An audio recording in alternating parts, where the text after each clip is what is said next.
Handloom, see, if you take the textile legacy of the world, India has a very strong place. It is an inborn or a genetical capability of our Indian community.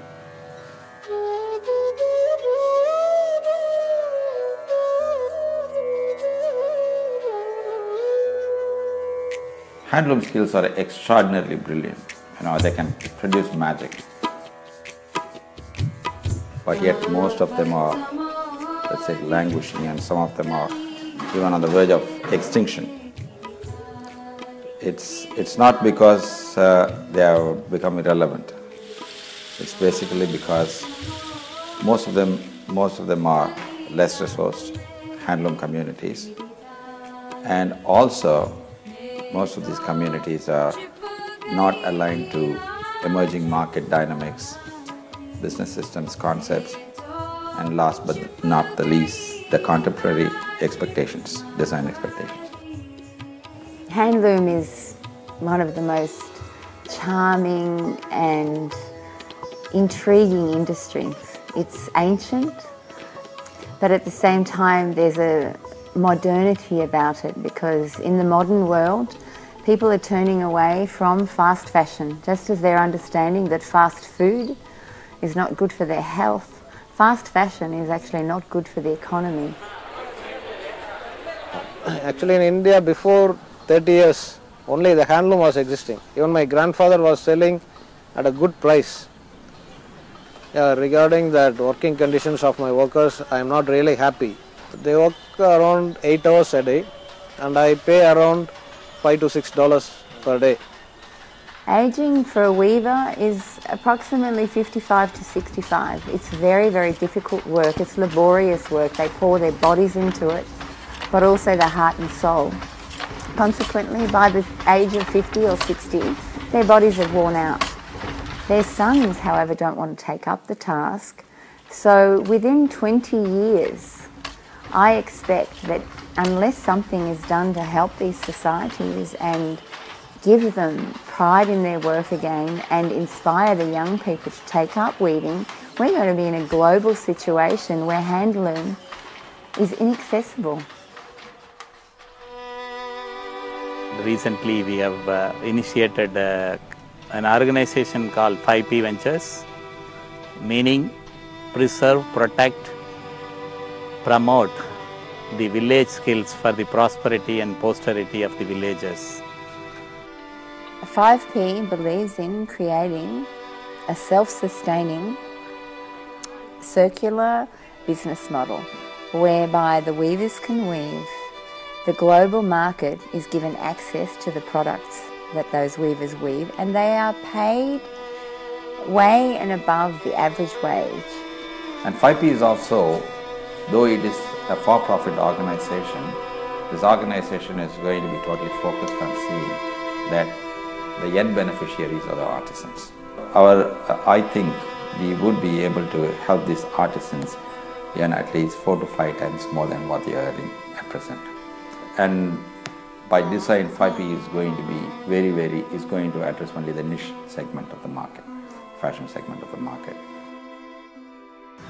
We are standing in front of the upcoming factory facilities. We have a master plan to create minimum 480 looms to be installed in 20 sets.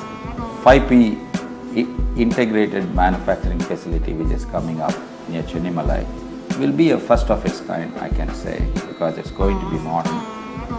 It's going to be very, very techno-savvy, and it's going to be full of designs.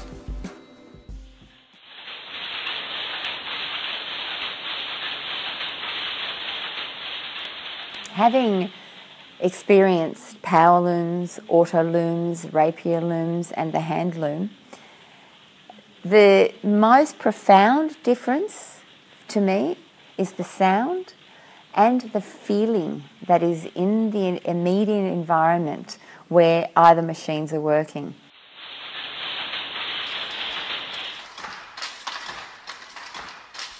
Because of the industrial revolution, the mass production concept has come.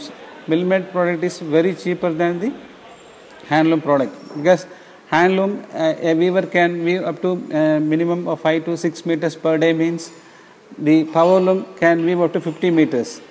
And the latest technology, shutterless and rapier looms can weave up to 300-200 meters per day. ஒரு நெசவாளராக இருக்கிறதுல நீங்கள் பெருமையாக, நான் நிச்சயமாக பெருமையாக தான் இருக்கிறேன். இங்கே வேலை செய்கிறதுல உங்களுக்கு என்ன ரொம்ப பிடிச்சிருக்கு? நிச்சயமாக எல்லா ஒரு பழக்கம், ஒரு தொழில் கொடுக்குற தொழில், அவங்களோட டீசன்ட், இது எல்லாமே எங்களுக்கு ரொம்ப பிடிச்சிருக்கும். நீங்கள் உங்களை ஒரு கலைஞனாக பாவிக்கிறீங்களா? நிச்சயமாக நான் வந்து என்னை ஒரு கலைஞனாக பாவிக்கிறேன்.